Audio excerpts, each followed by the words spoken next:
make sure to like Caveman's Corner on Facebook and definitely click subscribe right now. You'll keep up to date with MMA news, you can hear our podcast, and see our funny videos. Click subscribe and the bell. Do it now! Welcome back, Ray. We're back for another Caveman's Corner. Oh, yeah, it's been a while. It's been since COVID started, it feels like. We've done a few since then, but we're back on the ball right now. Yep. All right, we're going to have Mahmoud Abid. I think that's how you say his name. I don't really know how to say his last name, even though I've known him for a long time. And we actually work for him, right? We should know it, but we don't. Just call him Bubba. Yeah, so we're going to have Bubba on. We're going to talk about FCP. FCP's coming back to Rochester this weekend. First fight, right? Since First COVID? fight since COVID, yeah. Yeah. Let's give Mahmoud a call and see what we got. We'll talk about the fights, what it takes to get it put together. All right. And don't forget, we got to like both talk into the phone, too. Yep. Cool. Doobie-doobie-doo. Problems with the podcast in the day. Hello? Hey, how's it going, Mahmoud? How you doing? Hey, what's going on? Not much. It's good to talk to you again. Yeah, for sure, man. Absolutely. We got FCP going on again. What did you have to do to make this happen? Well, going back to last year, like during the summer when things were getting better, we started talking again about an outdoor event. Because they were talking about allowing like outdoor events go on with, a bunch of different protocols and all the stuff, went on. So we actually got a venue situated where it's a baseball field. And got everything situated. And then all of a sudden, it's around the same time, Como announced that all high school sports, high-risk sports, basically cannot go on for now. So they contacted me again and said, basically, we are classified under the high-risk sports, which is considered, your amateur, high school type sports. So we said, okay. So we kind of kick back, relax. So back in, I want to say probably towards the end of February, maybe mid-February is when Como announced that, hey, high school sports can resume again, which is high-risk sports.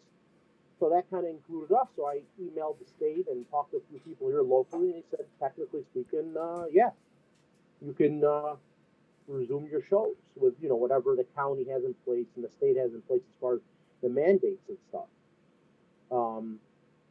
But the state did try changing that. Midway through, they wanted to basically include the amateur and the pro, because as of right now, if you were to hold a professional fight in New York State, it's still no fans, from what I understand. So you're allowed to do it in amateurs because the rules are a little bit different? A little bit different. It's considered under high-risk sports, which would be the same thing as high school sports, pretty much. So New York State Athletic Commission was trying to change that and place amateur under the pro, but you just can't start changing stuff as you go along, because that's what you feel like, because a lot of the state athletic commission personnel is basically not working. There's nothing going on. So we end up talking to them, and they end up said, okay, well, basically my show is going to be the first show to go on in New York State when it comes to any type of mixed martial arts and stuff. How much shit did you take trying to get this together from the health department and everybody? Well, pretty much the venue handled everything as far as the county, Monroe County Health Department stuff. The venue had to handle that. I didn't get involved with that. They had to put together a map. Basically, most of the floor, let's put it this way, most of the show is tables. So basically it's going to be a bunch of tables where are going to be all spaced apart. And then we have maybe 150 chairs on the floor. They're going to be all numbered this time. So there's assigned seating on the floor, essentially. And we're going to be opening up the balcony seats for the first time at the venue. And that's only going to be like maybe 100 seats for the venue. There's not much. So what they got them approved is everything was pretty much done online. So if you needed to buy tickets, you had to buy them online. So basically they have the names of everybody that purchased tickets coming to the show. Makes sense. Did you, I know you have to do all kinds of COVID procedures, but with the new So vaccine laws passed, do you have to wear a mask at the show, or does it? so for this show, we're still going to ask. Like I said, this is the first show that's going to go on in all of New York State. So essentially, all eyes on us. Um, the New York State, obviously, ISKA supervises our show. Does the commission for our show, but the New York State Athletic Commission is sending out one of their representatives to oversee the whole show of everything that's going on. So basically, everybody's going to have to wear masks coming in. If you're walking around, you got to go to the restroom. You have to keep your mask on. But once you sit down at your chair, or if you're sitting down at your table, then you can remove your mask, essentially. No, that's not too bad. No, it's not too It's bad. pretty good, actually. Yeah, but as far as the fighters and the coaches, everybody's got to keep a mask on. All the officials, everybody, as far as all the coaches, all the fighters, have to get COVID testing done.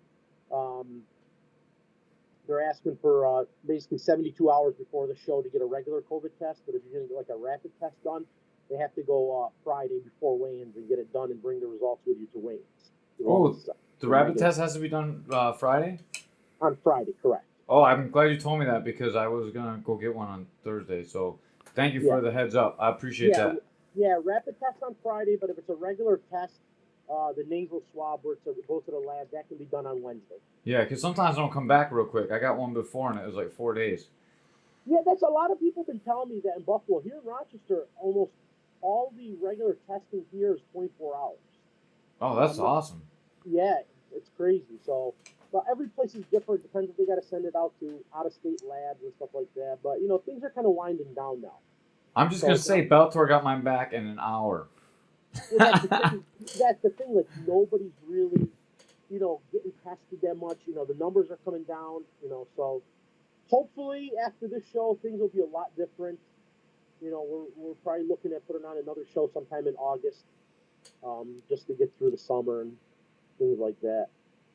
So did you have about 3,000 people trying to get on your show? I know we had a bunch of guys from our gym trying to get on. Yeah, so I had a bunch of people. I had a bunch of people messaging me, coming in. So I had a huge list. But the only problem was, everybody's weights was off. I had fighters contact me and say, hey, I'm going to fight at 145, but then later on, like, oh, no, it's either, I'm 155 or 165. So things changed a lot, within the last month, essentially. But for sure, I had a lot of people reaching out, and most of all, I was, trying to deal with, the gyms, obviously, like WNY and, the big gyms out there that I know these fighters are going to show up, do the right thing, and, and follow the protocols. It's and not saying anything bad about like the independent fighters out there who don't have a gym but still come up and show up, But obviously, like I said, things will be a little different for this show.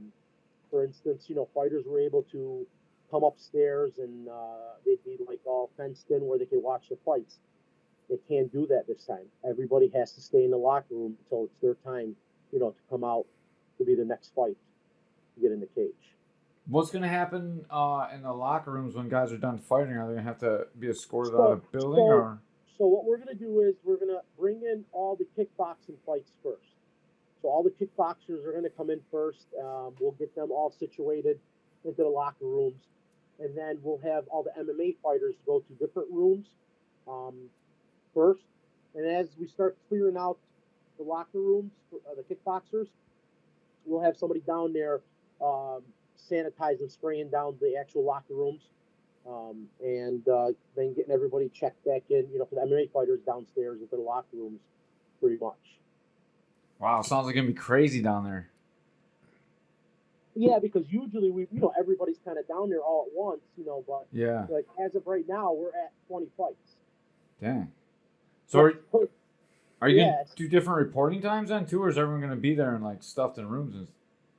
Well, what we're going to do is we're going to have all the kickboxers. We asked everybody to report at 3:00. So obviously the show is going to start at 6:00 on time. Like 6:00, it's going to start. Mm-hmm. The first fight will kick off right away. Usually, we probably kick off 6:15, 6:20, 6:25, but this time we're going to be following a strict schedule and get the kickboxers in down there. And I would say once I have probably about 4 kickboxing fights left, then I can get the MMA guys down there also. But yeah, it's definitely looking forward to it. It's going to be a huge show. Like I said, a little different. Obviously we're going to be doing the same thing as far as in between fights. I'll have somebody sanitizing the cage in between the fights. I invested into these sanitizing guns. Where you just spray the liquid on there. Yeah, we have them at the gym. They're pretty sweet actually. You feel like a Ghostbuster. Okay. Yeah, I haven't used them yet. So I literally just got them in. I think Thursday or Friday they just came in. Yeah, we've been using them since we reopened, and you have to spray like after every class, and like. I got the gun at work. Yeah, it's It pretty looked like a Mac 10. Yeah. I always feel like Egon Spangler, like spraying it, like I'm trying to get a ghost. It's pretty fun actually. Yeah, for sure. Like I said, a lot. I know a lot of fighters are not going to like the new protocols and how we run stuff for the show, but obviously safety is going to come first for everybody. And at the same time, we want to minimize anybody if, God forbid, there's any COVID in the room or any of that. We want to minimize that because we want to give these events a bad name out there for all the other promoters trying to put on shows moving forward. For sure. I got a personal question. You might not want to answer this or not, but how are you even going to make money doing all this extra stuff and selling less tickets? And seems like Jeff, a lot of people probably won't believe it. I was never in this for the money. I have spent thousands of dollars putting on these shows. Just taking MMA to the next level here in upstate New York has been a big thing for me personally. Obviously, this is not my main thing as far as I do this on the side. I enjoy it. Obviously, we did have to raise the ticket prices. So, and the table prices. So that I'm hoping that will help, cover for most of the show. For the, obviously having to, charge more money. Right. But big thing right now is insurance. There's going to be a little bit more money just because they're going to want to include stuff with COVID in there. A big EMT. Usually we use AMR. AMR, obviously we have a contract with them and stuff, but they're so short staffed, they're not doing any standby events. Man, so what do you gotta go out to someone else? So yes, I had to go to another company here in Rochester, another local EMT company, and they were pretty much probably about, I want to say 50% more than AMR for the EMT standby. So obviously we have to invest in a lot of different things. I'm gonna have more staff there, work for the cleaning up. I had to invest a bunch of more money on new gloves. Just anything and everything. We did it all. The sprayers too. There's so much stuff. Moving the cage in and out.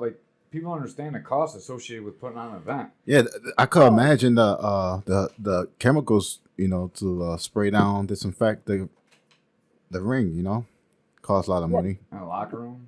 Yeah. Well, the sanitized those sanitized guns, those are like a couple $100 each. Yeah, definitely. Just for those. I always bring in a huge staff to help set up the show. Like I said, this time around, because the floor is going to be all assigned seating, we have to make sure everything's spaced apart, and we're going to have to sticker all the chairs and tables on the floor so people, as they come in, they know where they're going. Before it was just more of a, first come, first served basis.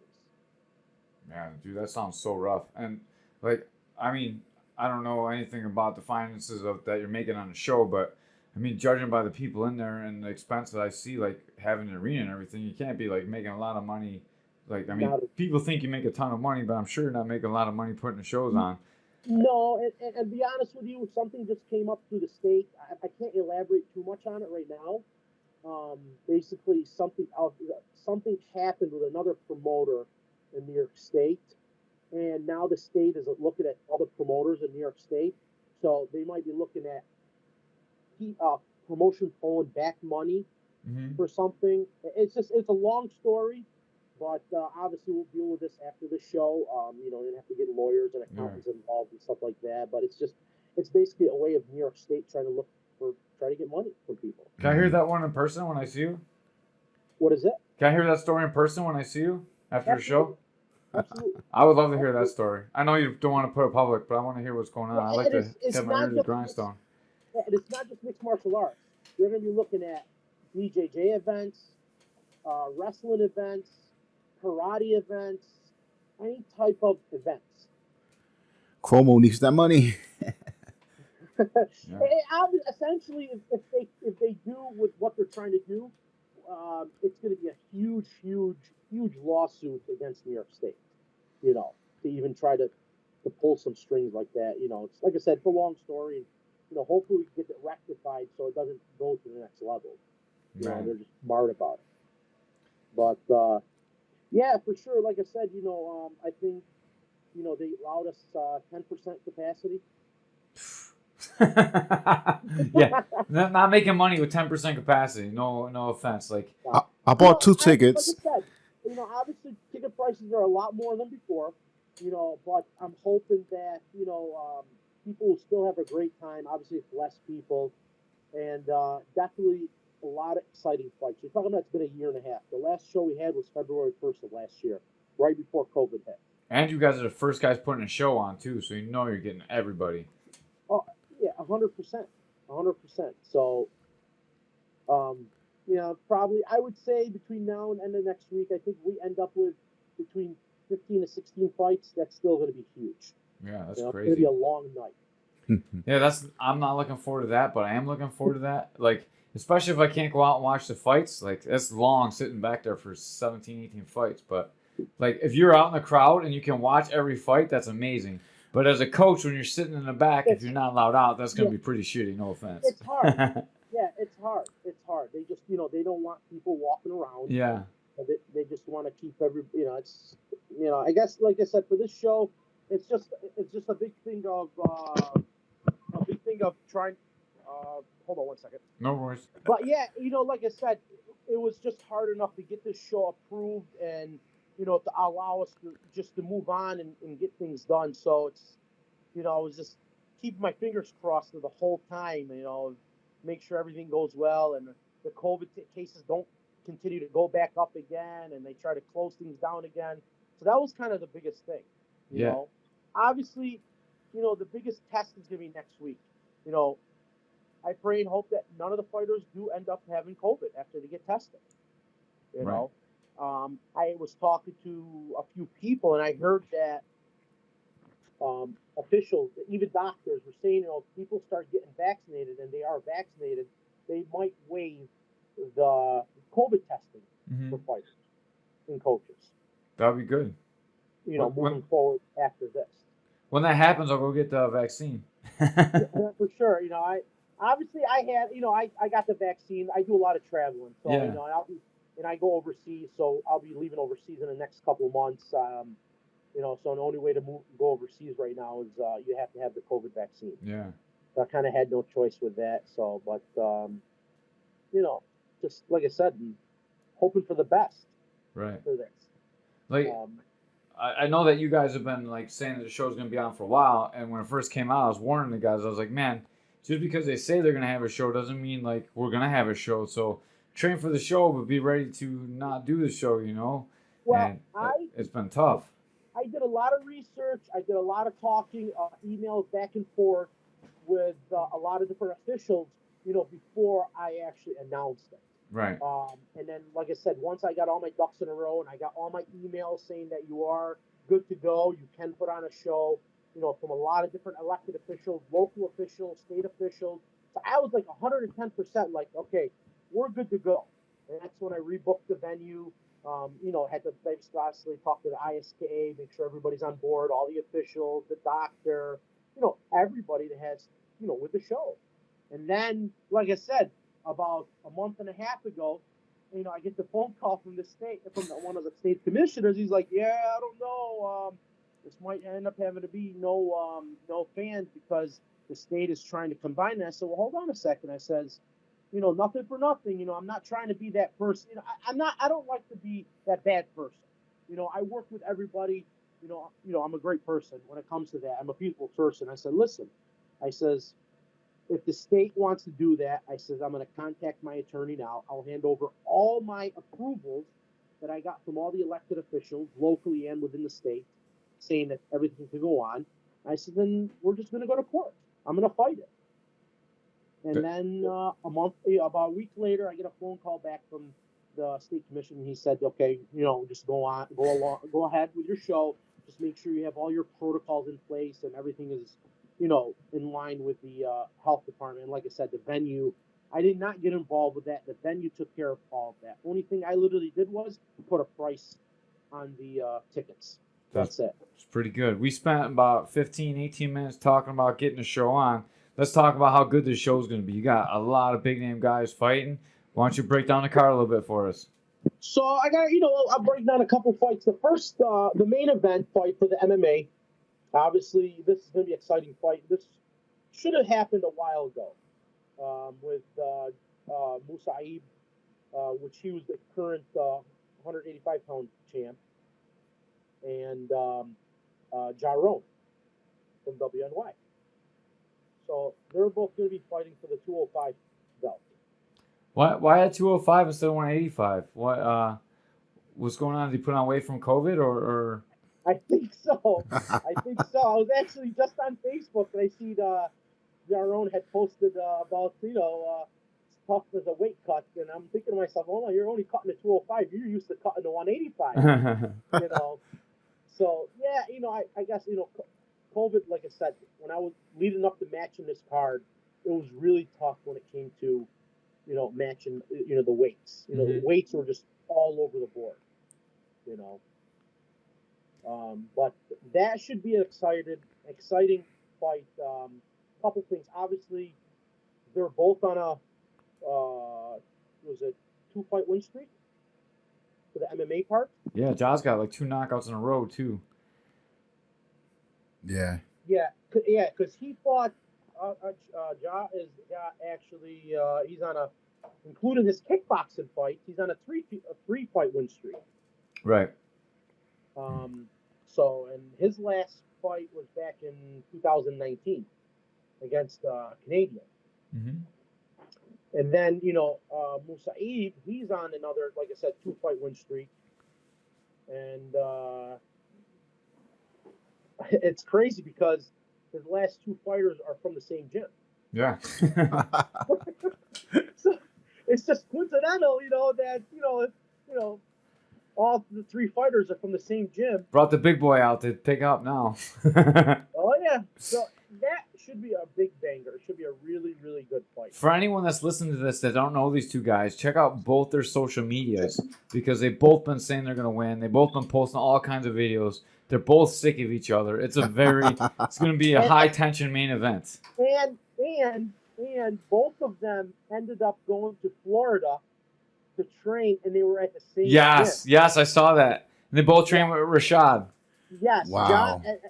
Ja was just leaving because I was in Florida at the same time, and I get a phone call from Musaib, and he's like, "Yo, how are we ended up at the same gym?" Like, I don't know. So I think Ja was leaving the same week that Moose got there. So we gotta see how this fight is gonna end up. Like I said, I think it's gonna be really exciting. It's gonna be a banger. Yeah, this is a pro level fight for anyone that's coming to watch it. It's gonna be a hard hitting one. Yeah, don't miss that one. And it's probably gonna be quick. To both those guys go for the win right off the bat. For sure. The second MMA title fight is gonna be Oscar Garcia. Woo-wee! Versus Alex. Yes, do that. Yeah, so that's going to be another really good fight. I've watched our Oscar fight for a long time. Before he even turned 18, he was fighting MMA. To be honest, I think this fight that you booked, I thought these guys were going to fight at the pro level. I think if COVID didn't hit, Oscar would already be in the pros, and Alex would be getting close to the pros right now, and this could be a pro fight, to be honest with you. Absolutely, and I think the biggest setback of Oscar was his injury from the last fight he had, where he dislocated his elbow. Sorry, I was having a personal moment there for a second. You'll see it on the camera if you're watching the film. Yeah, that was No, not. yeah, Go ahead. I'm sorry, I Yeah. didn't mean to cut you off. yeah. Oscar's coming back off of injury. Yeah, he looks good too in camp. I saw he got cut in camp, but he already looks healed up. He looks fit and in shape. I've been Facebook stalking him probably because I coach GDOT, but I think this is going to be a great fight. No, for sure, for sure. I think honestly, I think this fight is definitely going to go to the ground. I think they're both going to be showing off their skills on the ground with this. I think if you're a fan of MMA, you're going to watch this fight and be more excited about this fight. If you're a fan of Carnage, you're going to want to watch the main event because these two are great co-main event title fights. And they've kind of been going back and forth with each other too. So, like you said, this fight for the both of them should have happened a while ago. Obviously at the 185 class, but obviously, like I said, COVID kind of screwed everything up. Yeah, Oscar and GDOT almost fought once before too. They were scheduled to fight, and it never happened either. So this is good. What weight class is this? Bantamweight. Oh, okay. They're back to normal weight, huh? They didn't get the COVID pounds. No, well, Oscar was fighting at 125. And, when he messaged me, he's like, "Listen, he's like, I can't do 125 no more. Yeah. I definitely got to move up." He's a big dude for 25. Yeah, because his last fight was at 25. All right, what else we got? So let's move into the kickboxing fights. We got a couple. Actually, we got 3 title fights for kickboxing. Oh man, K1 or do you have any Muay Thai or is it all K1? No, just K1. Okay, just K1. cool. I'm a big fan of the Muay Thai myself. Yeah, for sure. I think as we get back to put on shows, I'm gonna get into more Muay Thai for sure. Yeah. Well, the fans don't like it as much anyway, so you're probably better off doing K1 fights because you gotta sell the tickets. I just like to watch the fights. We can definitely mix it in. Yeah. Obviously, I'm also looking at doing some different things with the cage too. Different show. I was thinking actually about introducing, obviously, some working off of like wrestling tournaments. Yeah. And getting like the high level wrestling guys and doing a show where they could do it in the cage. Obviously, there's been other promotions that have done it before, but I've had a few people contact me about doing something like that. That'd be pretty hot. I'd be down for that. Yeah, for sure. Probably doing like something like the night before. So it'd be like a 2-day show, like the wrestling show for the first day and then the second day, So I got a lot of different things that we're working on. But anyways, the first fight, we have a kind of a 165-pound title fight. So it was originally scheduled between Mark Murray and Ernest Johnson out of Schaefer MMA. Okay. But Mark Murray forgot to inform me that he had already fought Pro K1 a few years ago. Oops. How do you forget? Well, I don't know if he just forget or just didn't, think about. Well, his defense was he never signed a contract with that promotion, and basically the fight didn't count. But once I submitted the card to the state went through it. They picked it up and said, hey, it's listed as a Pro K1. He can't fight. Yeah. So that Mark Murray. Yeah. So we brought in another fighter to take that fight, Anthony Roberts. Oh man, that dude is a savage. Oh yeah. So I didn't know this was a kickboxing fight. I seen him like getting ready for a fight. I thought he was fighting MMA. I like that.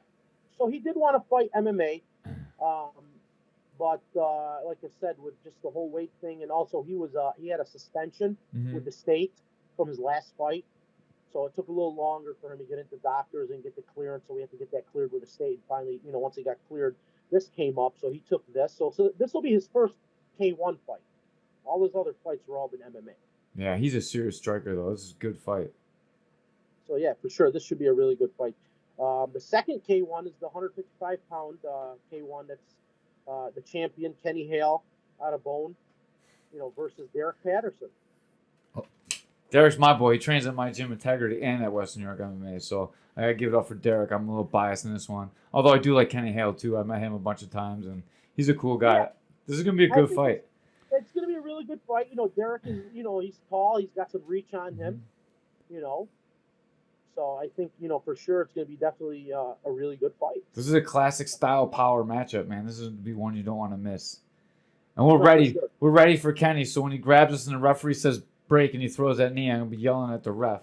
I've watched a lot of tape. I've watched a lot of tape on you, Kenny Hale. I know the deal. We drilled that. And last but not least, K1 title fight. We had 135-pound champion Kevin Hickson versus Sean Doyle. Oh, man. That's a really, really good fight. I was joking about the other, not really joking. Those are going to be good fights, but these two guys are for real skillful. Yeah, Kevin, obviously, he hasn't stopped. He's been training the whole time through COVID. He's all down in Hornell there, and he's with that Vicious Ambition. And I know he was definitely training the whole time, just throughout the whole thing. He's actually, after this fight, wanted to move down in the 125-pound weight class because he's just stayed in shape. So he's like walking around at 135. Nice. But I think it's definitely a good fight, but Sean Doyle is definitely, I believe, got a little more experience than him. Yeah, he's a solid kickboxer. Very, very good. Had a good MMA debut for you guys, too. Absolutely. He had his first fight at FCP, dude, and he did a great job getting up. He got taken down. He didn't really do any jiu-jitsu, but he worked a lot of wrestling, a lot of escapes, and dude, he was good, and he's on fire. Is he still in Western New York MMA? Still Western New York MMA. He's been training weird with COVID. He's been like just a tiny group of people, but they're always working hard. So it should be a really good fight. I'm glad he's still at his normal weight too. That's pretty good. Yeah, for sure. There was quite a few people that I still kept in contact with. I had still a lot of fighters that would, message me during COVID. What's going on, and just keep everybody up to date with what we were doing. So. But definitely, this is not a show you want to miss. No, definitely not. It's been a year and a half. I have a lot of debut fighters coming in, so it's definitely going to be a huge card. Are you guys sold out yet? I think we're probably at about 90%. I want to say. Okay. If you're not sold out, I'll check real quick if you're sold out or not, and if you're not, I'll click the link into this podcast. So if you're listening to this and you want to go to the show, just scroll down and click the link to buy tickets. If there's not any left, you were too slow. You should know what's going on. Yeah. I know we were at 90% as of this afternoon, so I know it's not sold out. So everything obviously is going to be at the venue, the mainstreetarmory.com. And I'm hoping next week we're gonna see where we're at and see possibly if we can open up a little more balcony seating. That'd be amazing. Yeah, because the balcony they hold like 700 people up there. Yeah, and they've only allowed to release like 150 tickets up there. Didn't they open up the venues too recently in New York? They did. Everything is pretty much open. I want to say things are at like 25%. Yeah, that's how it went up. Yeah, so you might be able to get more. That'd be amazing. I'm hoping just for the balcony section because that's a first come first serve basis. Obviously with the floor we just can't do anything because it was kind of mapped out and that's how we left it at that. So, but we shall see. All right, that sounds amazing. Any sponsors you want to thank before we get out of here? Yeah, all these sponsors I'm going to thank now have been with us from the start. We got Rock Pawnbrokers, Mad Hatter's Hideaways. We have Fuse Creative. He does all our designs. Clear Choice here in Balance. They've been with us from the start. And last but not least, we have let's call San Juan's at Norton's Pub.